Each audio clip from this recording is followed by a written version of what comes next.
Professor Keffer's tentacles twitched with anticipation as the holographic display materialized in the center of the advanced military history classroom.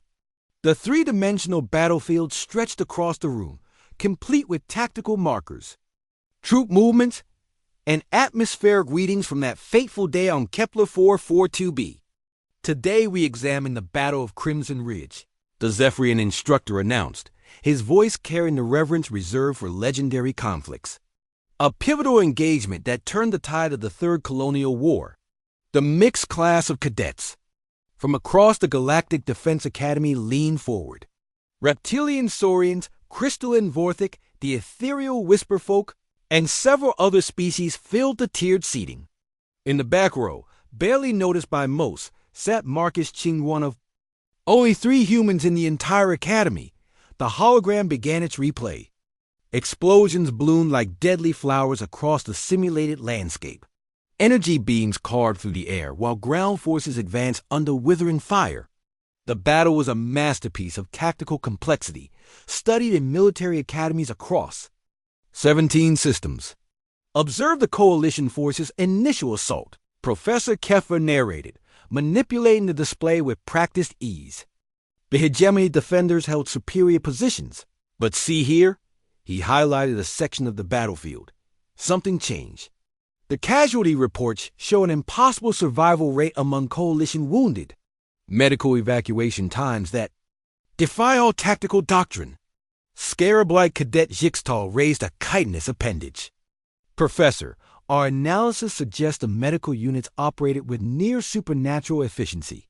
Some wounded soldiers returned to combat within hours of being declared critically injured. Indeed, Keffer agreed. The official reports mention a single medic who somehow maintained a 93% survival rate among casualties under direct fire. Most species would have abandoned the wounded to preserve their own lives. The tactical manuals of 17 different civilizations recommend retreat under such conditions. The hologram zoomed in on a particular ridge where the fighting had been most intense.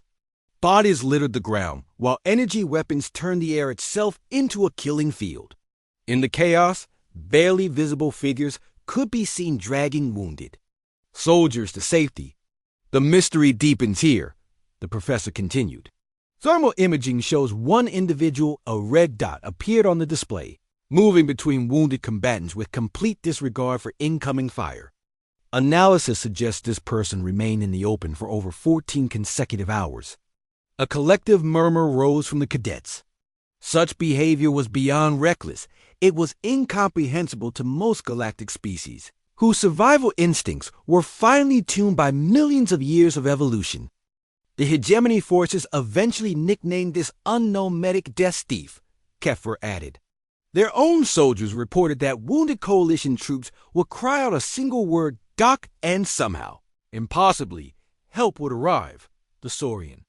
Cadet Krexma hissed thoughtfully. Professor, no rational being maintains such exposure to enemy fire. The medic should have died within the first hour. How do the academics explain this anomaly? They don't, Keffer admitted. Most scholars classify it as battlefield mythology, exaggerated accounts born from the chaos of war. That's when Marcus Chun quietly raised his hand. The professor's compound eyes focused on the human. Yes, Cadet Chun? I was the medic there. Silence fell over the classroom like a physical weight. Several cadets turned to stare at the unremarkable human, who had just claimed to be a legend. Keffer's tentacles froze mid-gesture. Excuse me? Marcus stood slowly, his movements deliberate and calm. Crimson Ridge, Kepler 442b, day 847 of the siege. I was Corpsman Marcus Chun, 2nd Medical Division, Coalition Forces. The professor's breathing apparatus made a stuttering sound. Cadet Chun, that battle occurred over 30 standard years ago. You appear to be barely 25. Humans age differently under combat stress, Marcus replied simply. And medical nanites help. But mostly, time moves strangely when you're trying to keep people alive. He walked down the steps toward the holographic display, his footsteps echoing in the stunned silence. As he reached the center, He gestured to a specific point on the battlefield. This is where Private Kelligan took shrapnel through his liver. Zephyrian physiology, your people. Professor doesn't handle internal bleeding well. I had to perform surgery while your artillery was bracketing our position. Kepher's tentacles trembled. Private Kelligan died in that battle. No, Marcus said quietly. He lost consciousness and was listed as Kia when we couldn't evacuate him immediately. But he lived. He's running a terraforming operation on New Geneva now. Has 3 children. The human moved to another section of the display. Here's where I spent 4 hours pinned down with Lieutenant Zarthul. Saurian respiratory system shut down when punctured. That's why your people, Cadet Krexma, consider chest wounds automatically fatal. But if you maintain pressure and provide artificial respiration, they recover remarkably well. Krexma's scales had shifted to a pale green, a sign of deep shock among her species. Marcus continued his circuit of the hologram. The Whisperfolk private here CERN everyone thought he'd faded permanently when his quantum coherence destabilized, but I'd read about their physiology.